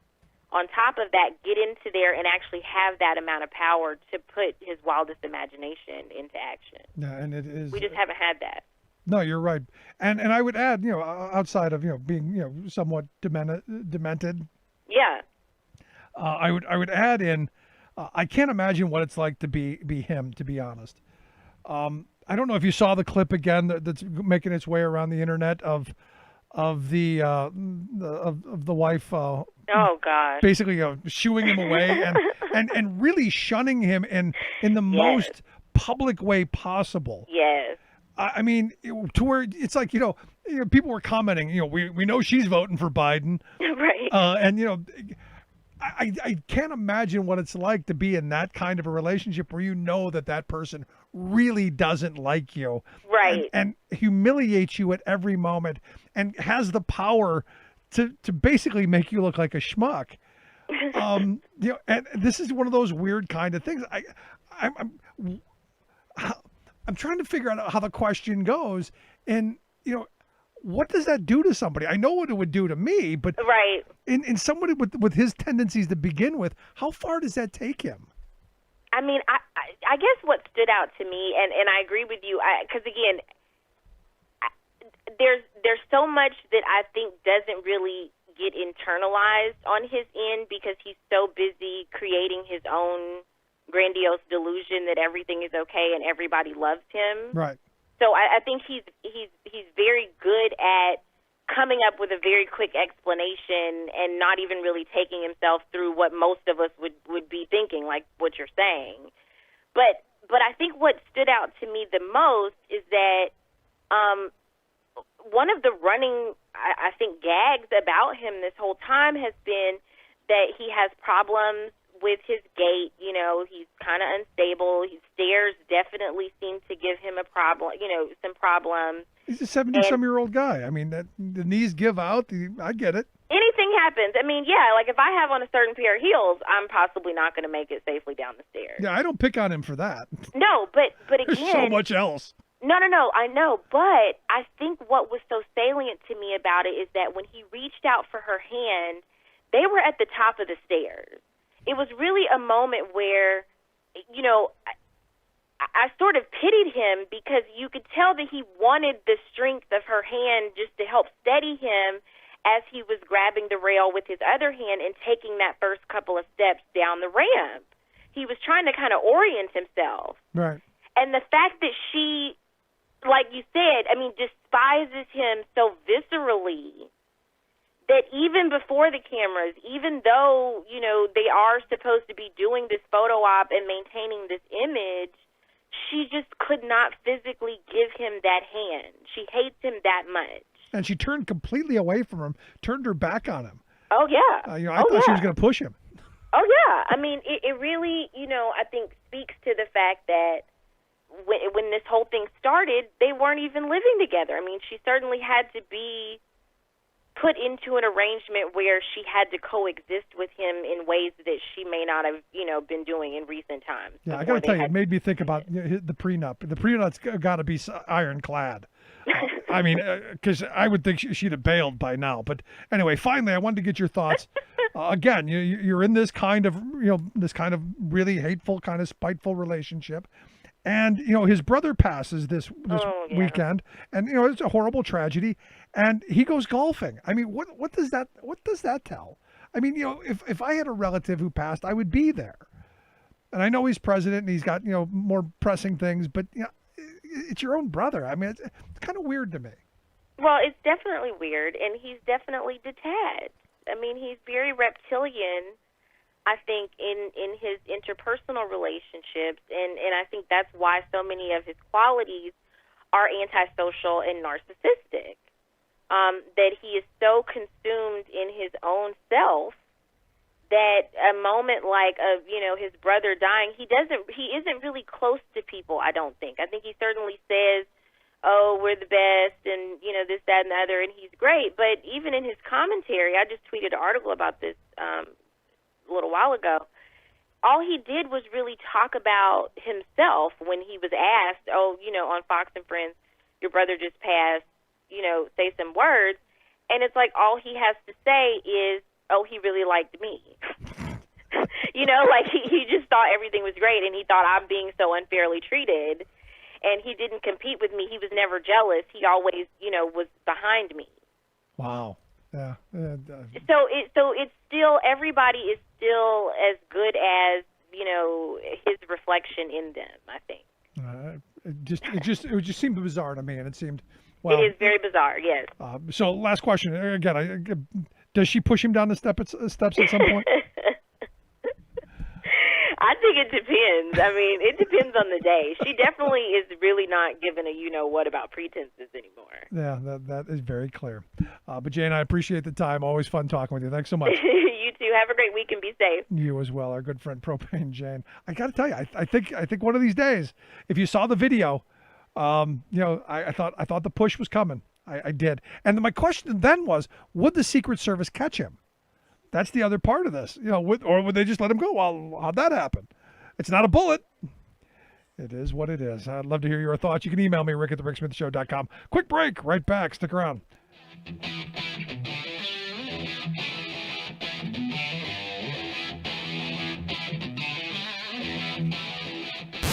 Saving work in America, one show at a time. The Rick Smith Show.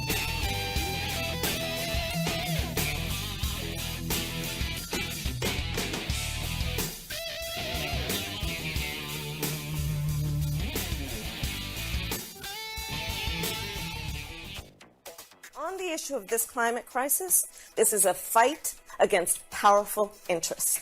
And leaders need to lead, follow, or get out the way. And get out the way, starting with Donald Trump.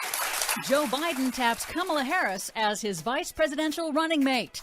Trump EPA rolls back methane pollution rules to profit the oil and gas industry. Good news for the nation's birds. Plus, you can see where the muddy water is flowing, and a boom has been set up in an attempt to keep the material contained.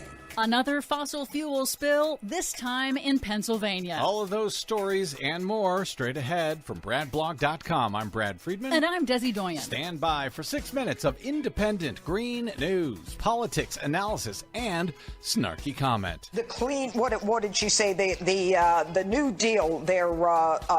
I think it was. She said the California Clean New Deal, whatever it is. It's the Green New Deal, you blithering idiot, Jenny, whatever it is, Fox News lady. This is your Green News Report. Okay, Desi Doyen, Joe Biden names Kamala Harris, and you talk about her environmental record, I'm guessing. Yes, exactly. You've probably heard by now that presumptive Democratic presidential nominee Joe Biden selected U.S. Senator from California, Kamala Harris, who? To be his vice presidential running mate. Oh. Major environmental groups like the Sierra Club recently endorsed Biden for president, no surprise there, and now they have also praised the selection of Harris, saying it indicates a sustained Democratic focus on environmental justice. Senator Harris has earned a 91% lifetime score on the League of Conservation Voters Environmental Scorecard. As California State Attorney General, Harris had a record of suing polluters like ExxonMobil. And in the U.S. Senate, she co-sponsored the Green New Deal resolution. Oh, I think you mean the Clean New Deal. I've heard of that on Fox News. In her own campaign for president, Harris's climate policy proposals put environmental justice front and center and labeled climate solutions both a moral imperative and an economic opportunity. Just last week, Harris and Democratic Congresswoman Alexandria Ocasio-Cortez formally introduced the Climate Equity Act, centered on frontline communities that are disproportionately burdened by pollution and climate impacts. On Wednesday, in her first joint campaign appearance with Biden, climate was at the top of her list. This election isn't just about defeating Donald Trump or Mike Pence. It's about building this country back better. And that's exactly what Joe and I will do. We'll create millions of jobs and fight climate change through a clean energy revolution. Climate scientists have warned with increasing urgency that the next 10 years will seal the trajectory of global temperatures and living conditions for all life on the planet for the next century. So the November 3rd election really is an inflection point, a crossroads for the planet. Didn't you say that 4 years ago? Yes. But every election is now going to be that important. I guess it is. By the way, Biden also announced that if elected president, he would block uranium mining near the Grand Canyon in Arizona and the controversial proposed Pebble mine in Alaska. What about fracking? Will he end fracking? That is still up in the air. Uh-huh. Meanwhile, as if to underscore the stark differences between the two major parties, the Trump Environmental Protection Agency is set to formally issue new rules to weaken key Obama-era standards restricting methane pollution from the oil and gas industry. The rollbacks include eliminating federal requirements that oil and gas companies install technology to detect and fix leaks of methane, an extremely potent greenhouse gas. However, the new rules could be reversed if Democrats win the White House and take control of the Senate. A rollback? Yeah. Okay, I'll take it. In Pennsylvania, cleanup operations are now underway from a new spill on the controversial Mariner East 2 pipeline under construction. Drilling mud flowed into a state park lake that also provides drinking water for Chester County residents. The $3 billion Mariner East pipeline has racked up more than 100 environmental violations in just 3 years for polluting wetlands and waterways. I hope Joe Biden notices that's his home state. But some good news. Carbon Brief reports that over the first 6 months of 2020, the size of the global coal power fleet fell for the first time ever, meaning that more coal plants were shut down than opened around the world this year. When will Donald Trump stop his war on coal? In a blistering ruling, a U.S. district court has struck down Trump administration rule changes that gave nearly free rein for individuals and corporations to kill migratory birds. The judge wrote that the Department of Interior's actions to undo the Migratory Bird Act were contrary to law, saying, quote, "It is not only a sin to kill a mockingbird, it is also a crime." That ruling is for the birds. For much more on all of these stories and the ones we couldn't get to today, please check out our website at greennews.bradblog.com. Find, follow, and share us planet-wide on the Facebooks and the Twitters at Green News Report. I'm Brad Friedman. And I'm Desi Doyen. And this has been your Green News Report.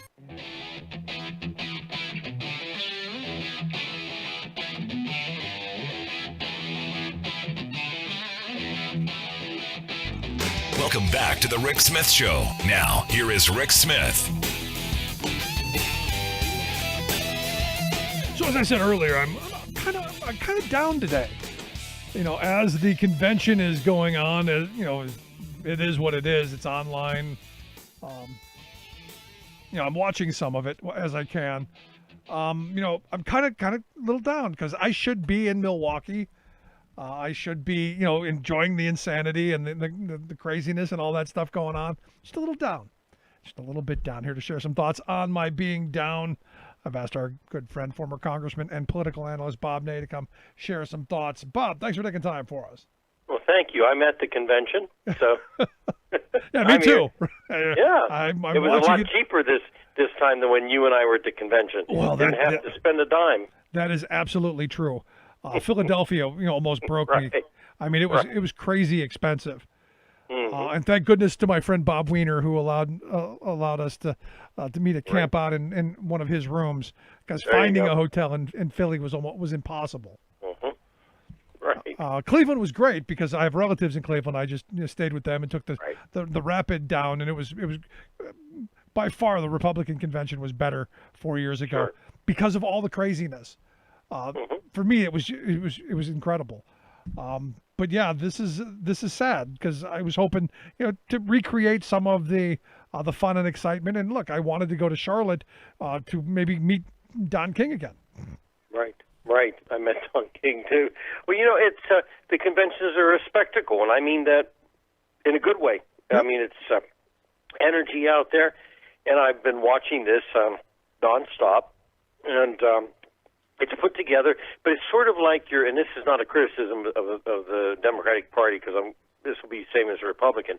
When you look at this, it's like, okay, I'm watching a YouTube program, and I think so far it's well done. They've got some themes going. Kasich was on, former Governor Whitman, and some others on the, speaking as Republicans, that they were supporting Trump. Again, they've got Bernie Sanders tonight, Michelle Obama, etc. But again, it's just strange.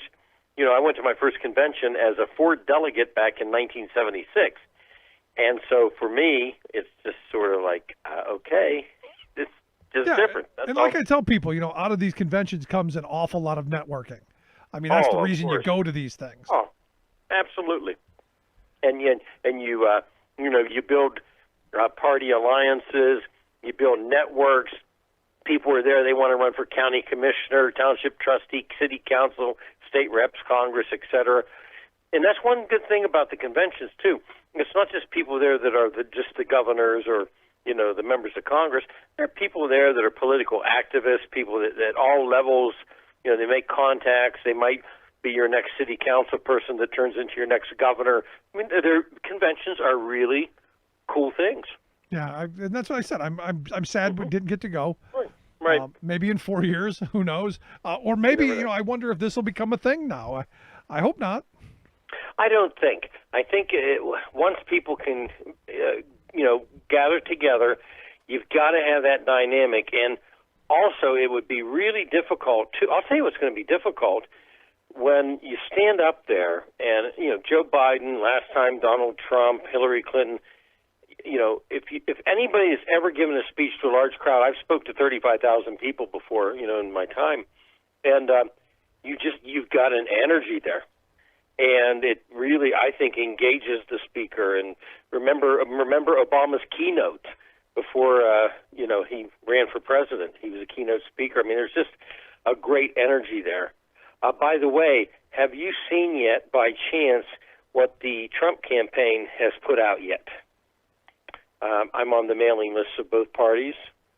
I actually did just look at one of his emails. Sleepy I Joe saw and something. Phony. Did you see about Andrew Cuomo? No, I didn't. Oh, he's going to. Okay, well, this one's for the money, and it says that you're getting this email because everybody's got a band together. It says tonight, Crazy Bernie, Michelle Obama, failed presidential candidate Amy Klobuchar, Frito's brother Andrew Cuomo. That's got to hit a nerve. I mean, somebody did that one on purpose. And Gretchen Whitmer. They're all taking to the stage. They're going to spread the fake news about our president. Wow. That's their. Yeah. Oh, yes. When I saw that, I mean, yeah. That's childish. Isn't it? I mean, I'm sitting here looking at it because, like I said, I get I get both sides of the aisles. Yeah, I do too. I haven't seen that one. Nothing comes through from the Democrat side like this one. Yeah, this one came through, and it's out there. So Yeah, I just saw the one I just got recently from them is the 700% match. Send us $5. We have someone who's going to match it 700 times.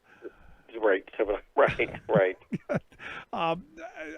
Look, they've got to put out what they can put out during this time. I mean, it's they're trying. They tried the birther thing, that didn't fly really well. Yeah, there's been a little bit of messaging there. I mean, they're trying, right? Well, they're also going to have things planned this week every day. I think the president will be out twice for actual, live events somewhere. And then they're going to have surrogates. It's going to be counter-programming, as they call it. They're going to try to do everything they can do to get some publicity to hopefully, reduce the bump. I'm curious to see what's going to happen with a virtual convention with a bump. I really am. Yeah, I'm very curious to see. I got to tell you, I don't think a lot of people are going to pay attention to it. Maybe I'm wrong. But I think we're going to get bored watching the YouTube video, as you said so aptly. I think we're going to get bored with it. Like I said, I'll make this comment with the Republican convention. I'm sure, I'm not biased about this stuff. I just felt like tonight I was watching YouTube. Right. Some kind of show. Let's see. I'm going to do Biden Harris and see what pops up. And again, I think the Republicans will be the same way. It's just and I'm sitting here thinking, I wonder if people will watch, a lot of people will watch this because it's just not, when you're watching the convention, they pan away to the crowd, they have people coming off the floor, all of a sudden there's a demonstration, in support of somebody. And I was also thinking tonight, if Kasich was at the live convention, he might have had some booze. I know I would have. Look, I know. I thought of you. I was doing your show tonight. I thought of union people. Yeah, I mean, look, the guy he rammed, and his exact quote is, "You get on the bus, or we're going to run you over." Senate Bill 5. Senate Bill 5, and they passed right to work. And look, fortunately, the voters in Pennsylvania or in Ohio, got to go to the ballot and throw it out overwhelmingly. Right. It was 2-1. I mean, it was overwhelming vote, and the sad reality is the Democrats have embraced him, and look, a number of their speakers are not union friends, and that's a problem for me. Right, and the other thing too, in one of the articles I saw today, AOC is going to get 1 minute, and Kasich got 4 or whatever. And somebody, was complaining about that, and you have that. But at the dynamics of the convention, there might have been some people that, expressed their opinion out there. But again, with the virtual convention, you won't, you don't have that. Yeah. But a few differences. Yeah, for me, it's interesting to see how the speaker list and some of the reaction to it. And I know Andrew Yang right from the beginning, said, "Hey, I'm surprised I'm not a speaker," and evidently they forced it. They got him in, and I think that's a good thing. I mean, to me, that's part of the convention spirit. Well, if anybody that deserves to speak, it's Andrew Yang, because after all, didn't we kind of do what he said? The stimulus, a little bit, not off the way, a little bit. He wanted to give everybody a check. Yep, that's true. And I don't know how I feel about that. I don't know. I'm still on the fence with the universal basic income. I'm kind of there. I get it. I understand it. I'm still a little not sure. Right. But it is what it is. So did you see the video of Trump, walking down the stairs with the wife? No. Where he's reaching for her hand and she just basically smacks him away? Now, she's done that before. Now, the White House says that's their personal play, where it's like, "Oh, Donald," that's what the White House says. They do. I actually looked this up because she's done it before. They said, "Oh, that's how they play." She smacks his hand. And then she turns away and looks really ticked off. Is that part of the play too? Angry, right? Maybe, I don't know. That's hysterical. Yeah, this is not the first time this has happened. I mean, this has happened, I think, 3 or 4 times that I've seen it. I don't know. So give me an update on what's going on with the Israeli UAB Palestinian thing that's supposed to happen. What's going on? Well, what they had, the UAE had the colors of Israel in one of their buildings, and then in Tel Aviv they had the UAE, colors of their flag, and so they've done that, and they've opened up instantly phone communication. So on the mechanics of it, it's proceeding along. But the Palestinian President Mahmoud Abbas said in a statement after an emergency meeting that they've been betrayed, and this is not what's supposed to happen, because as part of the deal, Israel agreed to take the West Bank annexation off the table. Now, of course, the Palestinians, they want to stop annexation, but they didn't think that the Arab world should do something for Israel that it should do in the first place. So I think what they worry about is the Palestinians negotiate for a two-state solution or whatever. There's not going to be anything left to negotiate with, and therefore Israel will have a large upper hand. So they are recalling the Palestinian ambassador to Abu Dhabi with the Arab United Emirates. They're recalling him. And so the bottom line, is it a good thing if some countries are communicating and talking that weren't before? Yes. But I think we have to remember, as you're going to see this signing ceremony in 2.5 weeks at the White House, this is not a peace plan between Israel and the Palestinians, period. I mean, that part has to be recognized. They're going to build it that way, but it's not that way. Yeah. When I first saw it, and I think we talked about this earlier, when I first saw it, this is all show. And how's the saying go? All hat and no cattle. Right. This is that. Right. And so again, they're going to build it up as a big peace deal brokered by Jared Kushner, but it's not. No. It does not include the Palestinians in it. You can't negotiate. Nobody else can negotiate for the Palestinians except the Palestinians, and that's what's happened. And they've even recalled their ambassador from the United Arab Emirates. So this is a kind of cut deal between one of the Arab sheikhs, in the kingdom, and Jared Kushner.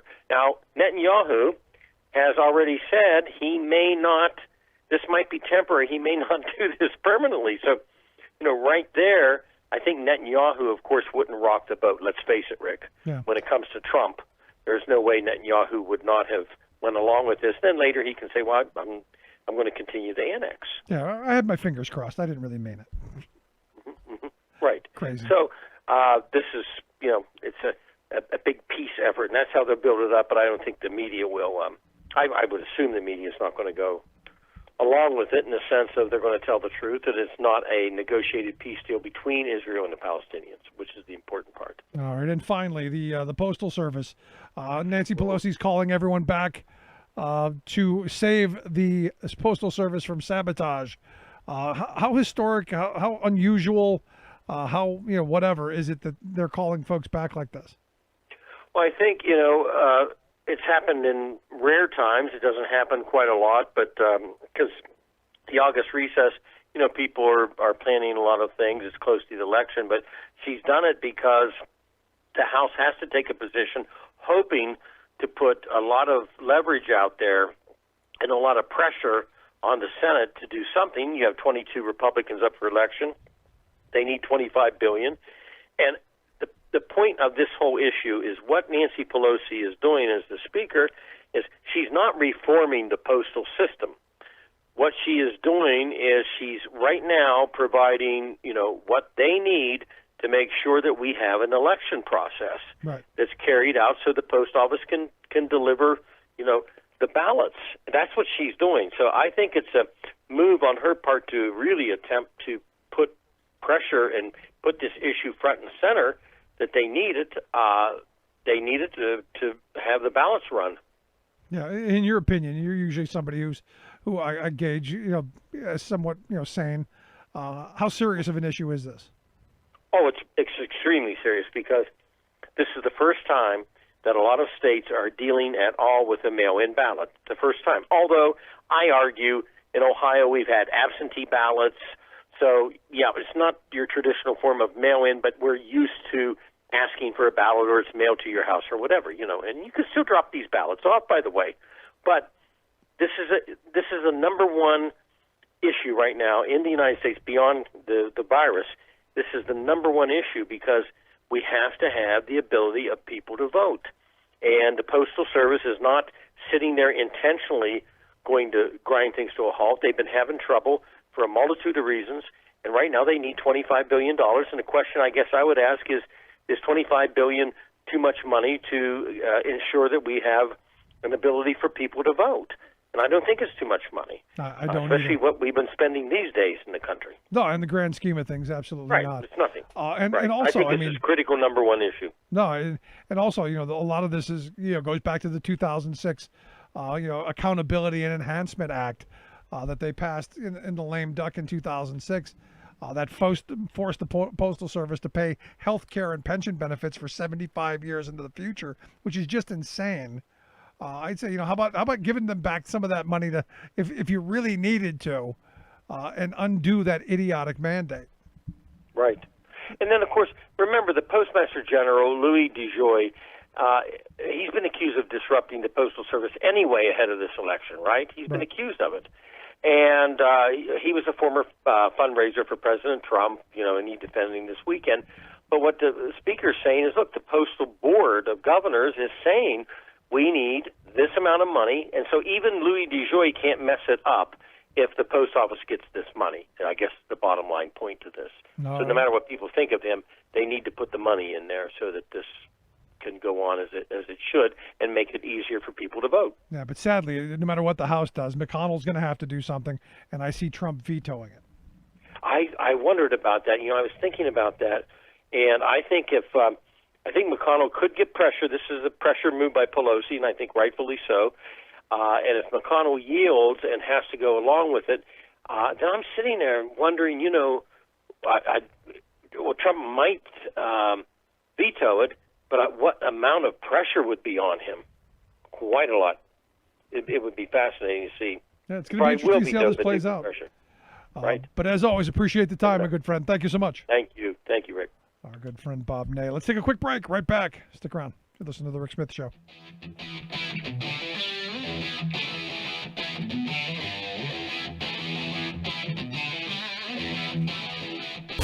Saving work in America, one show at a time. The Rick Smith Show.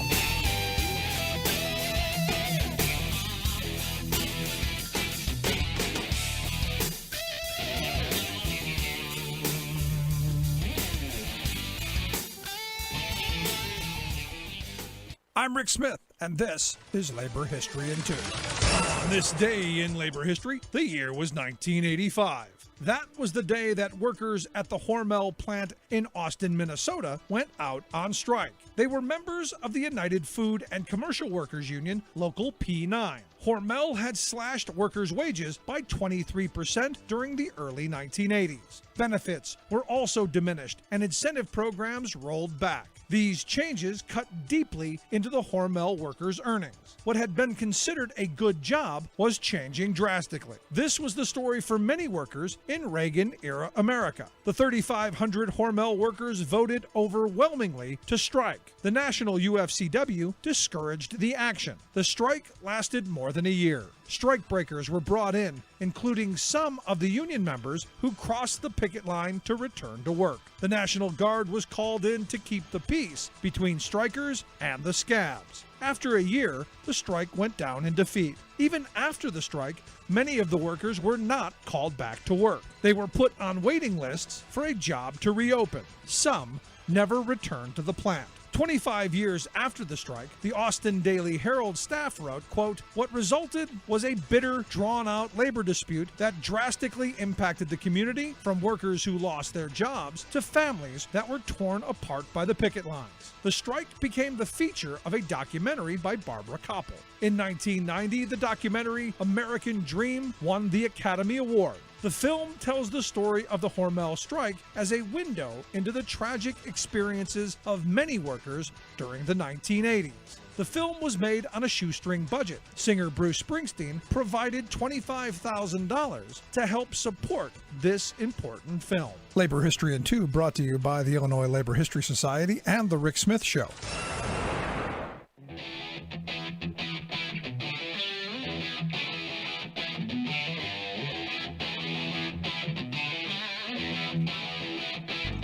Welcome back to the Rick Smith Show. Now, here is Rick Smith. So going to be an interesting week. And then, next week, the RNC convention, even more fun and excitement there. Again, I love these conventions, and I'm sad that I can't be there. I had planned on attending both of them again because, they're just, it's an incredible energy. And for political junkies like me, it's an opportunity to, sit down and talk to other political junkies. Sad, going to miss that. Had a really great time the last time. But this is going to be a really interesting week. Going to see how all of this plays out with the post office, with just the craziness coming out of this administration. And we'll see what kind of bump, as Bob pointed out, what kind of bump gets from Biden gets from a virtual convention, if any. And then ultimately, what kind of bump does Trump get out of it? It's going to be interesting. We're in a whole new world. Anyway, if you missed any of today's program, thericksmithshow.com. That's where you go for the podcast, the Rick Smith Show app. Thanks so much. Email Rick at rick@thericksmithshow.com. Until next time, this has been The Rick Smith Show, where working people come to talk.